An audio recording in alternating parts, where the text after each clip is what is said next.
Black-eyed children, also known as the black-eyed kids, are a type of humanoid cryptid, urban legend or ghost story that has become very prominent ever since 1998 and the rise of internet culture, though the idea of sinister childlike specters dates back to prehistory. Today's urban legend/ghost story hails from the city of Abilene, Texas. Some claim it's a hoax while others clamored for paranormal investigators to debunk it. You can decide for yourself what you think. Perhaps you've even heard of this one. They're called the Black-eyed Children. They're of no relation to the band Black Eyed Peas, by the way, so skip the Google search. Who are the Black-eyed Children? The Black-eyed Children, also called Black-eyed Kids, are mysterious beings that look to be of kids between the ages of 6 and 16-year-old. They only appear at night and to unsuspecting adults alone in parking lots or in their homes. The kids come in groups of 2 or more and often ask for favors. The favor could be to make a phone call, to get a ride home, to come in to get something to eat, or to use the bathroom. The few people who have had interactions with the Black-eyed Kids express feeling unexplainable fear when the children are near. No one really knows where they come from. Extraterrestrial, UFOs, vampires, and of course, demons are a number of the assumptions around the kids. Brian Bethel's Beck encounter. Brian Bethel was one of the first people to document having met Black-eyed Children in real life. He published a transcription of the event on his blog back in 1998. The following is part of his story. It was around 9:30 p.m. on January 16, 1998. And Brian left his apartment in Abilene, Texas for the Dropbox to pay his internet bill. On the way, he stopped at the Dollar movie theater next to his service provider's building to use the glow of the marquee as light to make out his check. As he did this, there was a knock on the window and saw 2 young boys. He placed them between 10 and 14 years old. He describes the boys as Boy No. One was slightly taller than his companion, wearing a pullover, hooded shirt with a sort of gray check pattern and jeans. I couldn't see his shoes. His skin was olive-colored and had curly, medium-length brown hair. He exuded an air of quiet confidence. Boy No. 2 had pale skin with a trace of freckles. His primary characteristics seemed to be looking around nervously.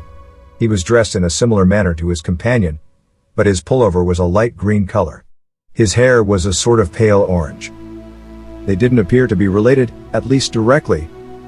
Almost immediately he knew something was up and felt a sense of fear. The first boy began to tell Bethel that they need his help.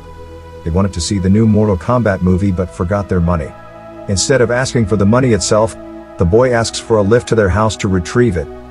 Our narrator is nervous and hesitant as the first boy continued to try to coax him, saying things like, "Come on, mister. We just want to go to our house. And we're just 2 little boys, and come on, mister. Let us in. We can't get in your car until you do, you know, just let us in, and we'll be gone before you know it. We'll go to our mother's house." Brian Bethel found himself unlocking the door, without realizing and as if instructed by the child to do so. After catching his hands, he looks back at the kids with a fresh perspective. That's when he realized that the kids' eyes were solid black. No sclera. No iris. No pupil. All the stories of people meeting black-eyed kids claim that once you realize their eyes are all black, things get dangerous. The second boy continued to stand there completely silent while the first boy threatens him, saying, "We won't hurt you. You have to let us in. We don't have a gun." According to Bethel, the boy was implying that they didn't need guns. He started pulling at the door and demanding to be let in. With the courage he managed to find, Bethel pushed his car into reverse and sped home, leaving the boys where he found him. The next encounter. Fast forward to November 14, 1998, and Brian has an update for his ghost hunting blog/email list. He apparently didn't talk too much else about the Beck after the first post, even though his audience was hounding him with questions. The next one to encounter the kids is his friend, John. John Northwood was one of Brian's online friends who was a pagan rites coordinator for an Oregon organization called Spirit. Brian Bethel claims that he never told this friend about his encounter. Yet, this is an interaction they had towards the end of the same year. It takes place over chat. It starts with John asking the chat if they really believe in ghosts or kids with funny eyes, and then launches into his own anecdote with a group of black-eyed kids. More black-eyed kid sightings. Since then, the accounts have slowly grown. They reached an all-time high in 2013 when they made the news thanks to a weekly strange video submitted to MSN. A video was uploaded giving an alleged look at them.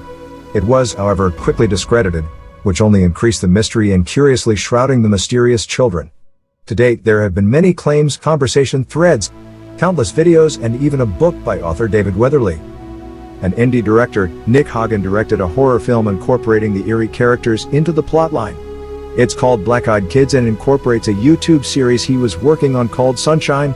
The movie was released on December 21, 2012, right before the world was slated to end according to the Mayan calendar. For that extra spooky feel, you know? So, what are they? No one really knows what these kids are. The people who claim to see them and spend their free time hunting ghosts swear they're legit. Others aren't so convinced. The most interesting theory concerning the children's origins I've come across was this one. It comes from a book, Your Haunted Lives, The Black Eyed Kids. According to this legend, the kids may be something called Otkan, spoken of in ancient Iroquois Indian legends. The Iroquois Indians believed in a dark power called the Otkan that could take over children in an evil one, who would mate with human females to produce black-eyed, chalky-skinned children. These children were killed by the tribe soon after birth and burned to stop them from resurrecting. Children wandering alone in the woods could also be taken over by Otkan and would re-emerge with black eyes and pale skin, acting nervously while repeating themselves over and over. Their goal was to destroy the tribe and infect all of the people with Otkan.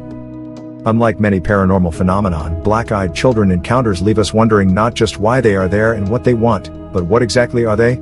Here are a few of the more common ideas as to what are black-eyed kids and where do they come from. Demons. Because they seem to need permission to gain entry into our lives in some way. One theory is that these are demonic entities. The act of asking to be led into a house or car is very reminiscent of needing to invite a vampire into your home before it can enter. Perhaps in some way these creatures need to gain some sort of entry into our energy before they can do whatever they need to. In any case, encounters with Bex always has negative consequences of some sort. Sickness, accidents, and so on are common after even brushes with them. Alien hybrids? Possibly because black-eyed kids have solid black eyes and because gray aliens are reported to have solid black eyes, some people think that Bex might be some sort of alien-human hybrid. This could account for their psychic abilities, difficulty with our speech, and of course their eyes. It doesn't explain their motive though. What would they gain by causing harm to humans' lives? Another tie to the alien and UFO phenomenon is that the out-of-place clothing, unusual speech patterns, and ability to be places they shouldn't be and then disappear quickly echoes much of what we hear of men in black, which are thought to possibly be alien operatives of some sort. Supporting this is in the case where the couple let the kids in, the parents that they called to pick them up were a couple of men in suits. The men looked like they were wearing black-colored suits and were very tall, at least 6 feet. When my husband waved at them, they just stared at us, got into the car, and drove off. Something else. There is a chance that black-eyed kids are something completely unique, or an entity that we can't classify. The odd mix of traits, need for entry, and the resulting damage to people's lives is incredibly unique. We know they are solid entities unlike shadow people and ghosts. We also know that they don't appear in homes uninvited like ghosts or demons. This leaves us with the option that these are something entirely unique. Final thoughts on Beck. Most people write black-eyed kids off as creepypasta and fun scary stories to read. We at Pararational.com get a steady stream of people that report seeing scary things that they think are black-eyed kids.